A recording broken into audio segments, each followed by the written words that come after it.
আরেকদিন ঈদের বাকি, আর একদিন ঈদের একদিন পরই কিন্তু আসলে ঈদ উদযাপন করবে ধর্মপ্রাণ মুসলমান যারা রয়েছেন। এবং তার আগে আসলে ঠিক ঈদের বাজার আসলে জমে উঠেছে যদি বলা যায়। এবং দেখছেন সরাসরি দেশপত্র লাইভে সেখানে দেখার চেষ্টা করছে। পুরো সময় বাড়ার সঙ্গে সঙ্গে ক্রেতা যারা রয়েছেন তাদের উপস্থিতি কিন্তু আসলে বাড়ছে। এবং এবার গরুর দাম আসলে কিছুটা কম রয়েছে, এমনটি কিন্তু আসলে আমরা পুরো বাজার ঘুরে কিন্তু আসলে বুঝতে পেরেছি যে এবার গরুর দাম কিছুটা পূর্বের যে কোনো সময়ের তুলনায় আসলে কম, এমনটি কিন্তু বিক্রেতা এবং ক্রেতা সকলেই বলছে। তবে দাম বেশি চাওয়ার একটি ঘটনা, আসলে দাম বেশি চাওয়ার একটি অভিযোগ থাকলেও আসলে সময় বাড়ার সঙ্গে সঙ্গে গরুর দাম বিক্রেতা যারা রয়েছেন তারাই কিন্তু আসলে কমিয়ে দিয়েছে, এমনটি কিন্তু আসলে তারা বলছে। যেমনটি আমরা কালো মানিক, সাকিব খান, হিরো আলম বিভিন্ন নামের গরু আসলে উঠেছে এই গরুর হাটে। এবং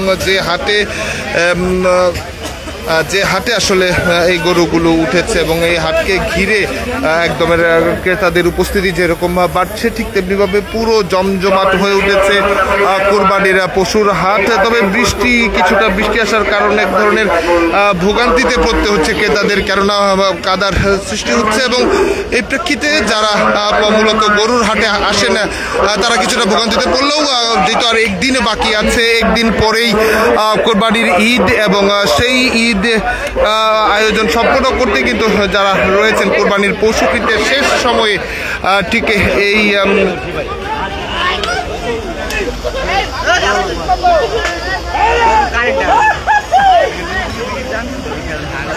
আপনি আগান নাকি, আপনি আগান, আপনি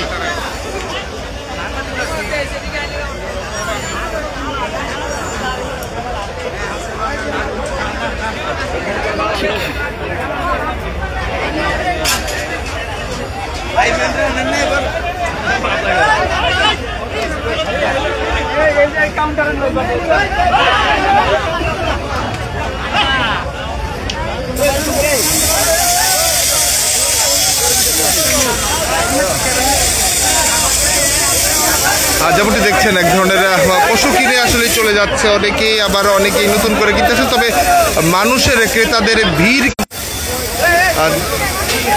যেমনটি দেখছিলেন ক্রেতা এবং গরুর আজকের যে বাজারের অবস্থা সেই বাজার দেখাচ্ছিলাম সরাসরি।